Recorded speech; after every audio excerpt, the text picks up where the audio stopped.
El día de ayer, la ministra de la Suprema Corte, Yasmín Esquivel, es acusada de plagiar su tesis de licenciatura en 1987.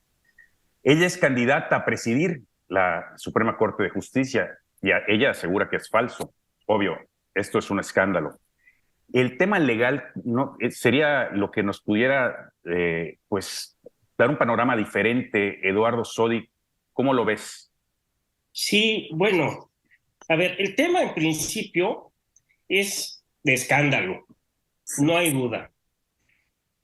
El considerar que uno de nuestros ministros o ministras, como es el caso, haya podido plagiar su tesis profesional, pues obviamente a todos los que habitamos en este país, ciudadanos y extranjeros que podemos, incluso en el extranjero, leer esta noticia y conocerla nos genera de entrada una molestia muy grande y muy grave.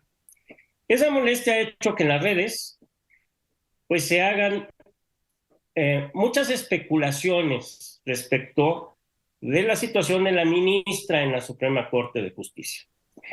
¿Cuáles son estas? El decir, ya no es licenciada, el decir todos sus actos son nulos, el decir todas sus sentencias no eh, son válidas.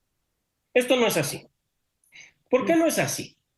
A ver, la ministra Yasmín Esquivel Moza presentó todas sus asignaturas de la carrera de licenciada en Derecho y las aprobó. Bueno, eso debe decir su expediente. Y además tuvo una educación de preparatoria, de secundaria y de primaria previamente a esto.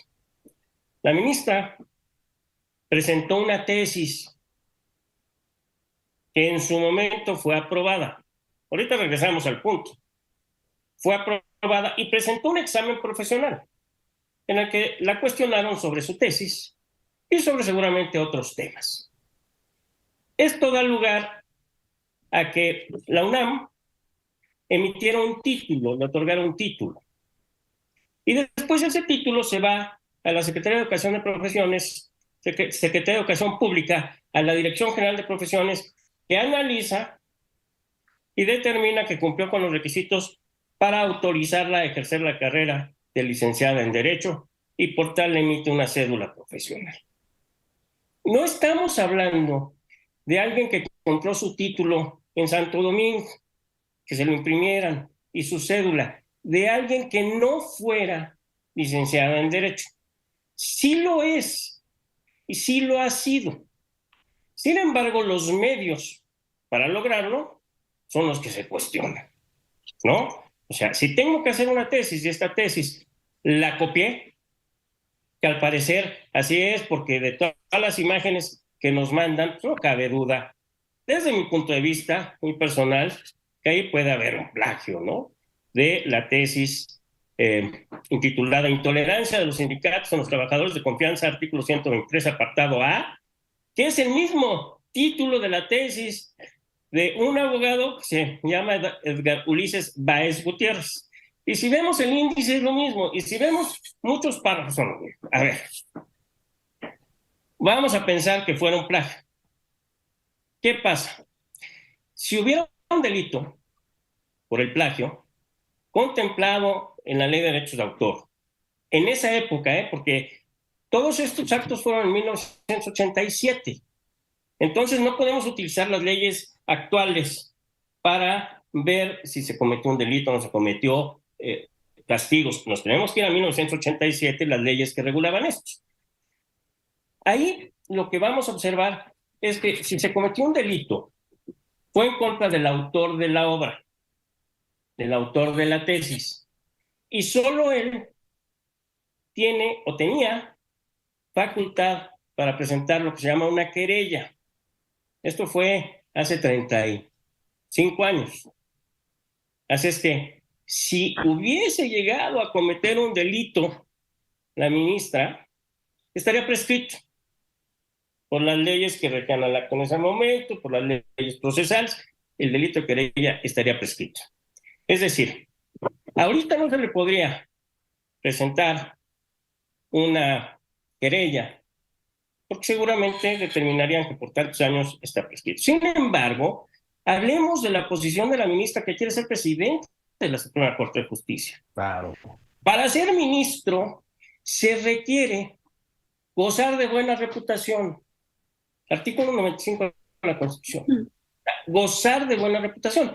Y claro, nos dice la Constitución, la propia Constitución, que esto implicaría que no haya sido condenado a un delito que mereciera una prisión de más de 1 año. ¿Sí? Y especifica algunos delitos. E incluso que en aquellos otros delitos que hubiera podido cometer, que generara una mala fama. ¿Sí? Esto sería un impedimento para haber sido nombrada ministra o ministro. Ahora, en ese momento nadie se enteró, nadie lo supo. Sin embargo, si actualmente hay una mala fama a los ojos de la opinión pública, en principio, en mi opinión, la señora ministra debería de excluirse para contender en la presidencia de la Corte. Es decir, no es una moral, diríamos. A ver, Guillermo. Pues aquí me saltan 4 puntos. Esto le pasó a Peña Nieto, ¿se recuerdan? Cuando él llegó a la presidencia, también por la Universidad Panamericana se demostraba que había que su tesis era curiosamente, vamos a quitar la mala fe y todo, curiosamente muy parecida a la de alguien que la presentó algunos semestres anterior. Ese es número 1. Número 2, yo creo que lo más importante es el descrédito que ella debe de tener ante sus colegas, los que eventualmente deberían de votar por ella o consideran votar por ella. Y ya en un tono un poco más lúdico, pues la de ella es más completa porque ella habla de los sindicatos y al que se la copió habla del sindicato. O sea, ella hizo un esfuerzo, Eduardo Zodi, no la demerites. No, pero primero en derecho, ¿no? Exacto. Y al final yo creo que como con Peña Nieto no va a pasar nada, hombre. Esto es una raya más al tigre. Ahí lo dejo. A ver, Georgina. Perdón. Porque jurídicamente, Eduardo, perdón, jurídicamente, pues no puede decir mala fama, ¿quién la determina, no? Podemos tener nosotros una opinión, etcétera, pero ¿cómo podrías determinar la mala fama de una persona o de un servidor público si además ya prescribió el delito, ¿no? Bueno, mira, es un concepto abstracto, obviamente, pero dentro de lo abstracto, sí, el ser humano puede entender lo que es un acto indebido. Ya olvídate si es criminal, si merece pena de cárcel o no, pero si es un acto indebido. Y un acto indebido, el copiar una tesis, de ser el caso, pues desde luego, pues no se necesita mayor conocimiento para decir, oye, ella plagió su tesis y eso le genera una mala fama a los ojos de los demás, ¿no? Así, sin que haya una definición como tal, un sentimiento abstracto. Pero lo que decía Guillermo en cuanto a Peña Nieto, lo de Peña Nieto se ha manejado un análisis del 28% de párrafos iguales a los de otra tesis, más o menos. Y ahí lo que se le ha indicado, que no lo salva, ni lo estoy de ninguna forma tratando de ayudar, que le faltó indicar, señalar que esos párrafos venían de otro documento, ¿no? De otra información, de otro libro, otra tesis, etcétera.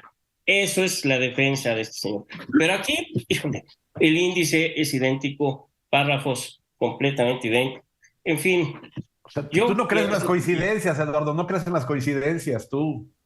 Bueno, sí. Lo hicieron juntos.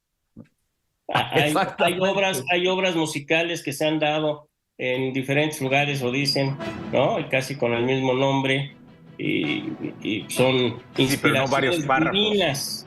Son inspiraciones divinas, ¿no? O sea, flota en el aire lo que hizo este licenciado Báez Gutiérrez y la ministra lo captó y lo transcribió. Pudo haber sido, ¿no? No, sinceramente yo pienso que debe de renunciar a la candidatura a la presidencia. Bueno, coincido y creo que veremos que